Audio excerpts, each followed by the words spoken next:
Nous sommes à Saint-Palais dans le Pays Basque pour l'ouverture du championnat de France 24 MX d'enduro. Il y a 3 ans qu'on n'était pas venu ici, on se souvient d'une édition très humide et pour le moment ça a l'air de tenir. On a décidé cette année de vous faire vivre le championnat un petit peu plus de l'intérieur avec quelques rubriques.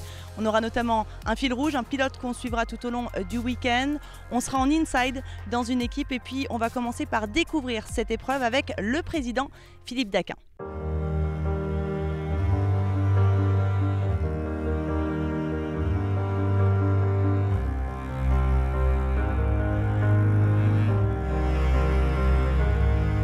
On est vraiment heureux d'accueillir cette première épreuve parce que pour nous, vraiment en 2013, on avait très bien préparé ça, mais c'est resté au fond de nous un petit échec dû à la météo. Mais à Saint-Palais, l'enduro, c'est très peu de licenciés, on ne peut pas se comparer à l'Auvergne. Mais après, quand on parle d'une épreuve du championnat de France, c'est vrai que tous les clubs se resserrent, on trouve beaucoup de bénévoles. Ça représente à peu près 170 à 180 bénévoles. Voilà, et on est une équipe de vingtaine à travailler fort depuis quasiment un an, un peu plus d'un an, quoi.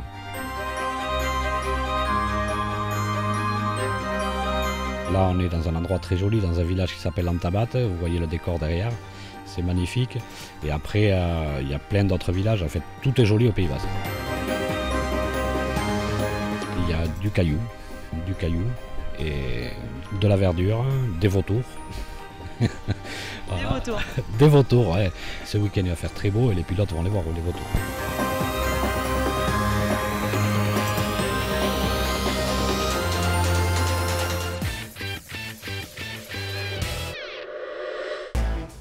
Et oui, il y en a des vautours, mais au départ, personne ne les craint. Ils sont tous là motivés et avec le sourire.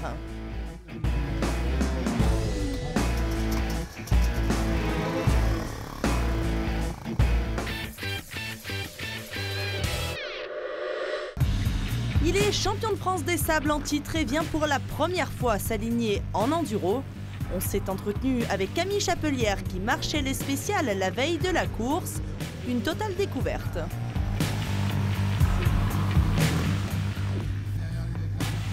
Je sais pas, je me suis perdu, j'étais en vacances dans les Pyrénées et puis voilà, j'ai vu quelques pistes, donc voilà, je suis venu m'entraîner.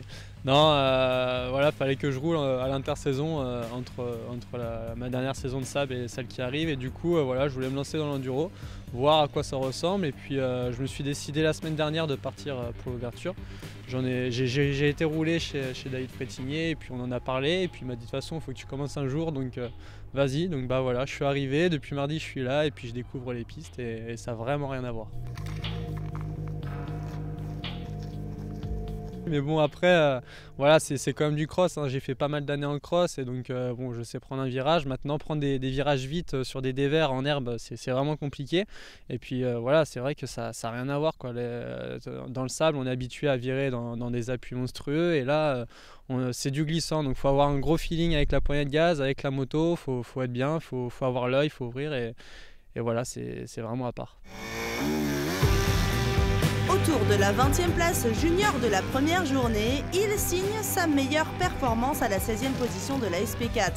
Il a poursuivi son apprentissage avec une 15e position le dimanche.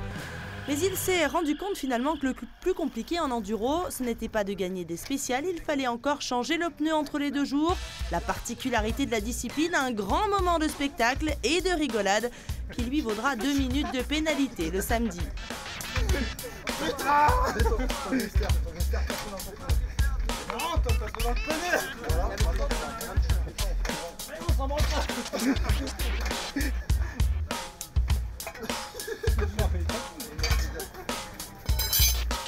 Avec un autre.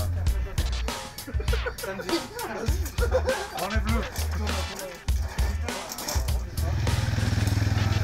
Voilà, parfait. Maintenant, on bascule. Voilà. Voilà.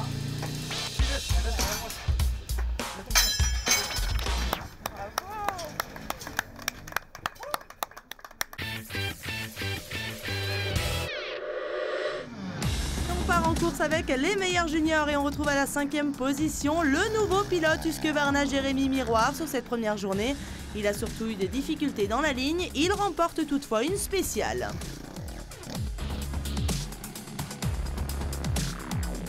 Juste devant le Lozérien Hugo Blanjou sur la KTM, il est 4e et fait une belle entrée chez les juniors en gagnant 2 spéciales. 3e position pour le pilote armé de terre FFM David Abgral à l'issue d'une journée en dents de scie. Son coéquipier Anthony Gesselin est 2e et a été plus régulier. Il perd la victoire pour une petite seconde 2. C'est l'Espagnol Kyrian Mirabé, pilote Cherco, actuel 3e du mondial, qui remporte la mise de cette ouverture du championnat de France junior.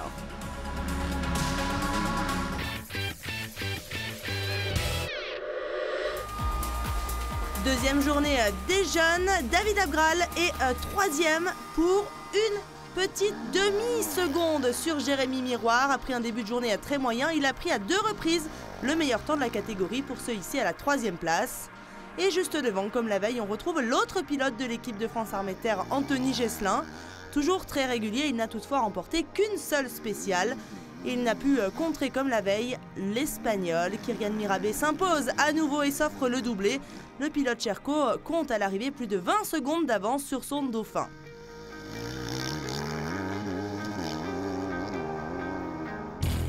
Mirabé a déjà 6 points d'avance au championnat sur Gesselin et 10 sur Abgral. Il faudra vite réagir dès la prochaine manche. Parmi les nouveautés cette saison, on a choisi d'avoir un fil rouge, un pilote qu'on retrouvera tout au long du week-end. Et pour cette première, on a choisi Luc Bréban, champion de France national E1 l'année dernière, pilote du team B2R. Comment se passent ces premières reconnaissances à pied en tant que pilote élite? Ça s'est très bien passé, c'est magnifique. Et après, voilà, j'essaie de me mettre le plus au point possible pour rivaliser avec les adversaires. L'objectif ce week-end, on est à la veille de la première course. Beaucoup de plaisir et essayer de me rapprocher un maximum de leur temps, même si ça va pas être facile du tout. En termes de place, si j'arrive à faire 7-8, ça serait pas mal.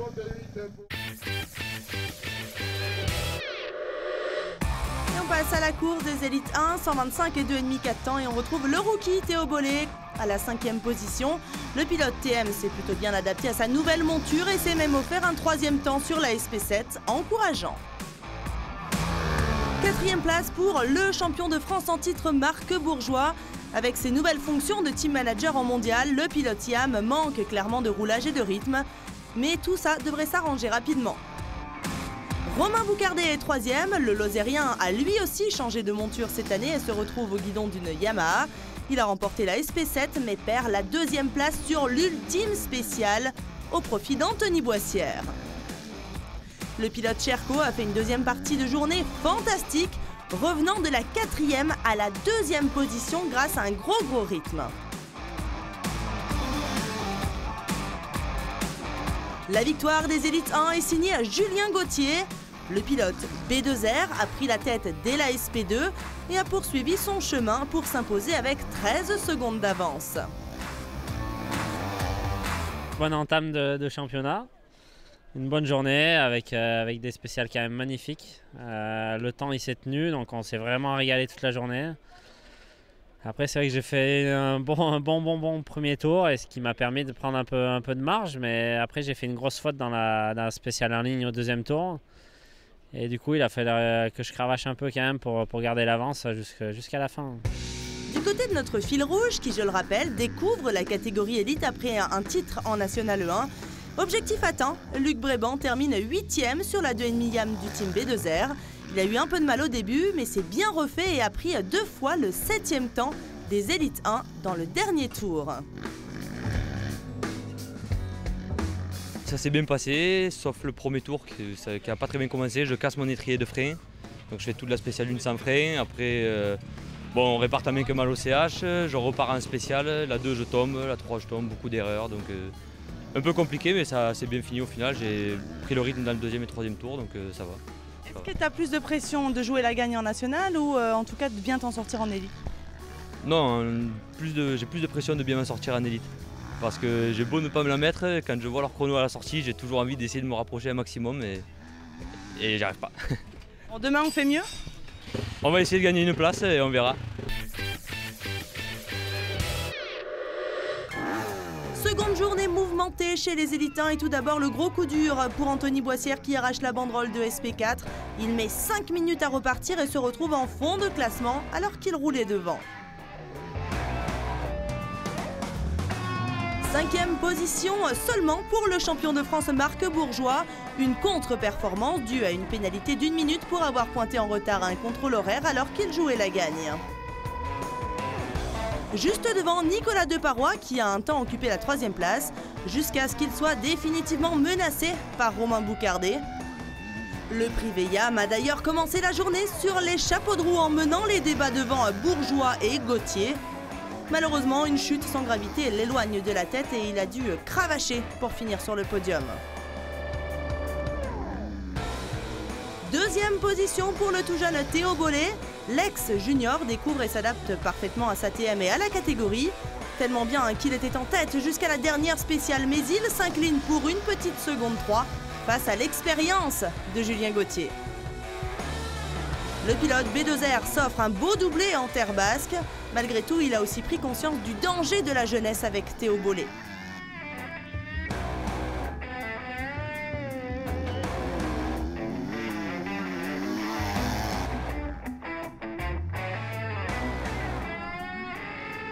C'est des conditions assez délicates. Il y avait de la boue ce week-end. J'ai passé l'hiver en Auvergne justement pour m'entraîner sur mon point faible, ce qui était la boue. Maintenant, je me sens vraiment bien sur ma moto. J'ai fait un week-end assez régulier. Et ouais, je passe proche, je pense, de la victoire. C'est joué à rien. Mais je suis très satisfait de ce podium. Dernier rendez-vous avec notre fil rouge, Luc Bréban, et ce n'est pas une mais 2 places qu'il a gagnées sur cette seconde journée, en finissant cette fois 6e. Il s'en est pas mal sorti dans la boue pour un Gardois, il a même pris le 5e temps de la catégorie sur une spéciale.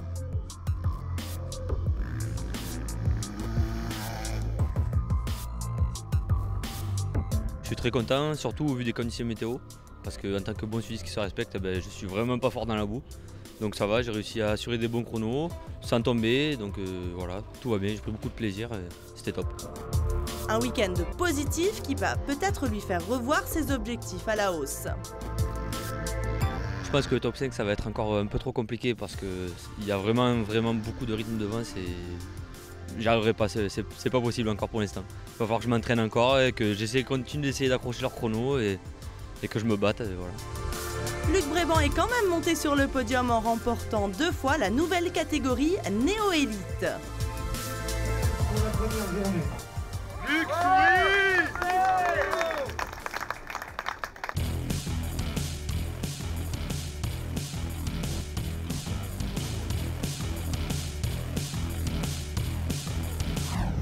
Parmi les nouveautés du programme, la rencontre avec une équipe et direction le Outsider Yamaha flambant neuf de Marc Bourgeois et Loïc Larieux.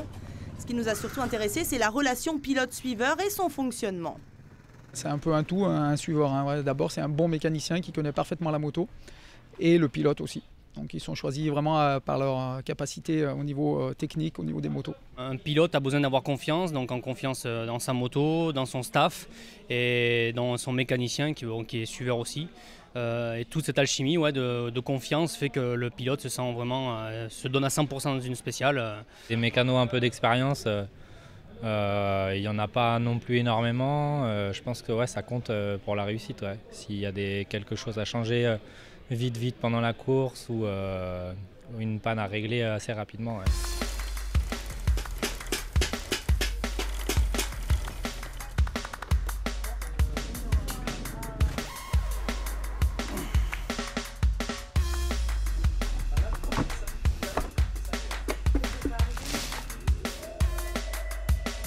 En 2005, on est arrivé moi en tant que pilote et lui en tant que mécano. Il a été pendant quasiment toutes mes années à l'armée mon mécanicien.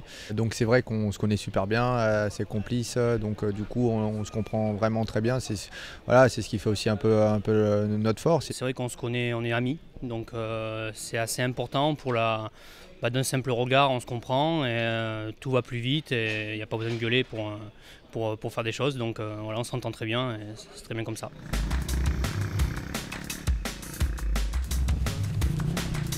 Combien le temps 0,3.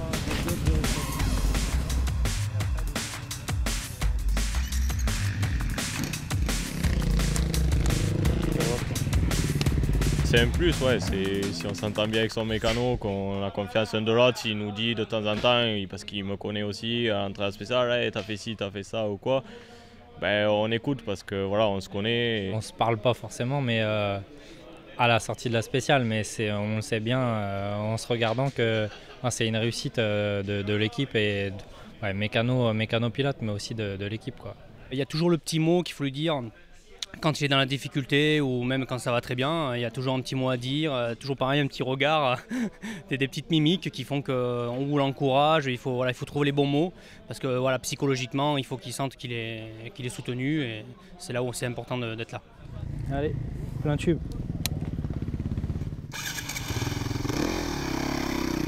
C'est la dernière personne qui voit avant de rentrer dans la spéciale. Donc il y a un esprit de confiance qui rentre entre eux deux et je pense que c'est un gros atout aussi pour le pilote, quoi. Allez mon gars.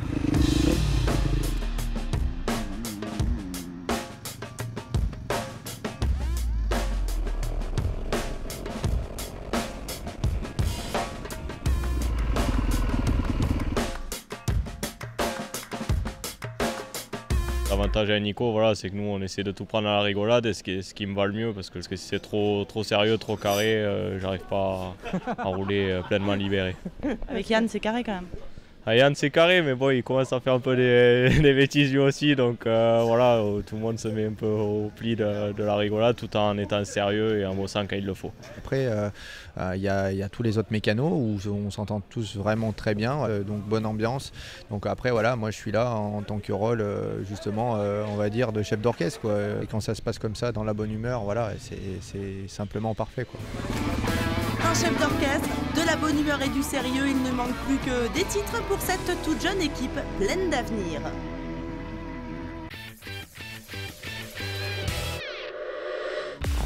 On repart en course avec les mid-size de la catégorie 2, 4,5, 4 temps et 2,5 de temps, une 5e position pour le revenant au championnat Xavier de Soultré.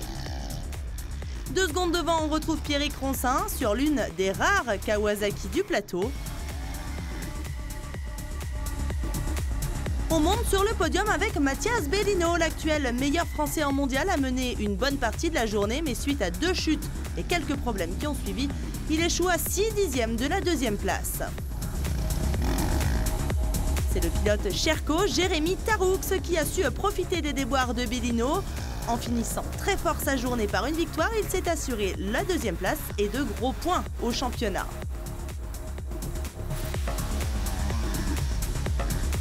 La gagne, elle est pour Loïc Larieux, malmené par Bellino une bonne partie de la course. Le néo-pilote Yam a su garder son calme dans une catégorie où on se battait à la seconde près. Cette victoire vient penser un début de mondial un peu décevant et lui permet de reprendre confiance en lui.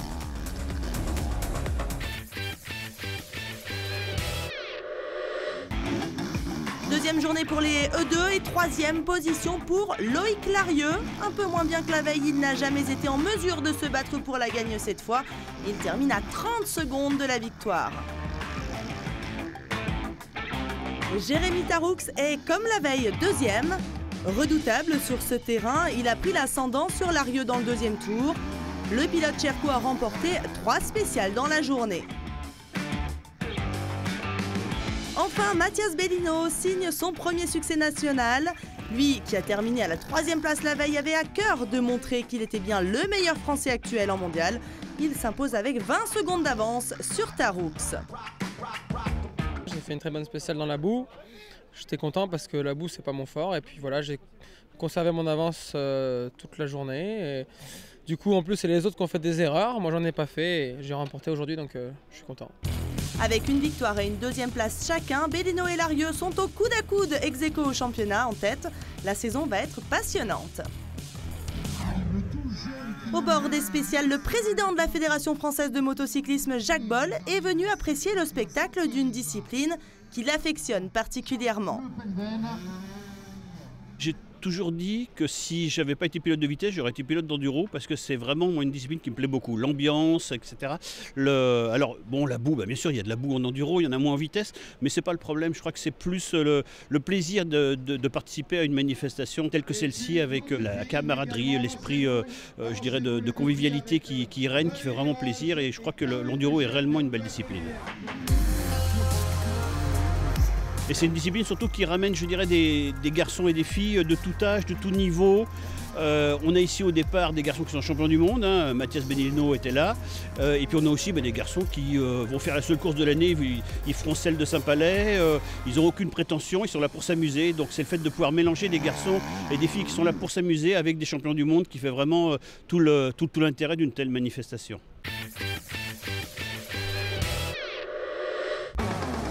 Dernière catégorie élite, les grosses cylindrées du Élite 3. 5e position pour le champion de France en titre Manuel Beupart. L'Auvergnat manque de roulage et nous a confié avoir eu mal au bras. Et une chute sur SP8 est venue encore accroître son retard sur la concurrence. 4e position pour Pierre Vissac à l'issue d'une journée très régulière. Il est toutefois distancé de près de 30 secondes du podium. 3e place pour Antoine Basset qui perd la 2e dans la dernière spéciale où il déraille et perd énormément de temps. Fatigué par le début du mondial où il a cartonné, il devrait vite se refaire. 2e place pour Romain Dumontier, celui qui a connu une année 2015 difficile, doit être très heureux de retrouver le chemin du podium. Enfin, victoire sans appel de Jérémy Joly qui s'impose avec plus de 50 secondes d'avance. Cette victoire sur 9 spéciales, le pilote KTM a toujours imprimé un gros rythme et semble en forme malgré un manque de course en début de saison. Comme quoi, fallait pas m'entraîner trop vite. Je suis resté de mon côté cet hiver, j'ai beaucoup bossé. J'ai réglé les problèmes de santé que j'avais, qui étaient assez délicats. J'ai beaucoup travaillé de mon côté et j'ai mis toutes les chances pour y arriver. Aujourd'hui, je suis content que le travail paye. 2e la veille, Romain Dumontier termine cette fois 3e de la seconde journée. A noter que le pilote YAM a remporté une spéciale. Malchanceux le samedi, Antoine Basset monte une marche de plus pour être 2e. Il a gagné une seule spéciale dans la journée et même s'il était mieux que la veille, il n'a rien pu faire face à Jérémy Joly. Bien dans ses bottes et sur sa moto, Gigi s'installe confortablement dans le fauteuil du leader du championnat Élite 3.